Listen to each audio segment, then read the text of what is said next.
Ang ating salita ngayon ay pakikinig. Sinasabi sa ating ebanghelyo ngayon, ang nakikinig sa aking salita at nananalig sa nagsugo sa akin ay may buhay na walang hanggan.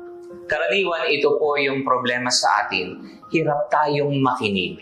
Mas nauuna pa kasi yung pagsasalita kaysa sa pakikinig.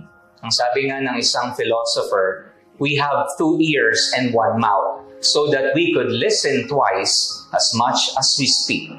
Gayon din naman, kung lagi tayong nakikinig sa salita ng Diyos at isinasabuhay ito, nasasabi sa ating ebanghelyo na mapapasa atin ang buhay na walang hanggan. Ngayong Kwaresma, hasain mo ang iyong sarili sa kakayanan mong makinig. Ang sabi nga, in the silence of our hearts, God speaks to us.